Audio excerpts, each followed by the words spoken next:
देखिए अब हमको पढ़ना क्या है। पहले नंबर हम पढ़ने जा रहे हैं ए का प्रयोग।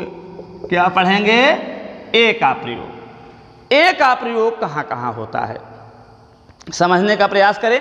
ए का प्रयोग कहाँ कहाँ होता है, कैसे इसका प्रयोग करते हैं, किसके पहले ए का प्रयोग किया जाता है। तो रूल नंबर 1 में है कि अगर, ध्यान दीजिएगा, अगर जो शब्द हम बोलें वह शब्द व्यंजन से शुरू होता हो, अर्थात जिसको हिंदी भाषा में व्यंजन, अंग्रेजी भाषा में कंसोनेंट कहा जाता है, अर्थात वह शब्द किससे शुरू होता हो, व्यंजन से उच्चारण निकलता हो। व्यंजन अर्थात शुरू व्यंजन से होता हो, उच्चारण व्यंजन निकलता हो, तो उसके आगे हम ए का प्रयोग कर सकते हैं। जैसे समझने का प्रयास करिए भैया, बॉय है ना तो ए बॉय, क्योंकि बी क्या है भैया, बी अंग्रेजी का व्यंजन है और उच्चारण कर रहे हैं बॉय, अर्थात बॉय में फिर हमारा बाय आ रहा है, तो वह क्या है, हिंदी का व्यंजन है।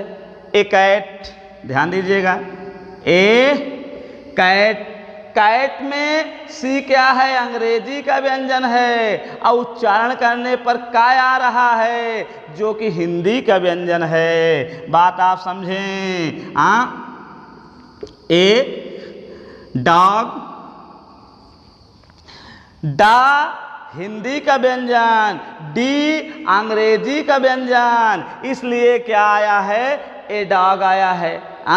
ए हट, ए हट, यच हिंदी का व्यंजन, यच अंग्रेजी का व्यंजन, हा हिंदी का व्यंजन, इसलिए क्या आया है, ए आया है। फिर और देख लीजिए भैया, ए फिश या ए हॉर्स, ए हॉर्स, एक घोड़ा, हा क्या है, हिंदी का व्यंजन है और यच क्या है, अंग्रेजी का व्यंजन है, इसलिए यहाँ पर क्या आया है, ए आया है। ऐसे ही बहुत से हैं ए कार, यानी कुल मिलाकर के ए ई आई ओ यू को छोड़ दिया जाए तो सब अंग्रेजी के व्यंजन हैं और उन व्यंजन का अगर उच्चारण भी हिंदी के व्यंजन से होगा तो ए लगाया जाएगा। ए तो हमारा रूल नंबर 1 के अंतर्गत आ गया। अब दूसरा रूल नंबर क्या है समझने का प्रयास करेंगे। नंबर 2 में भैया हम 2 में ये समझेंगे हम कि अगर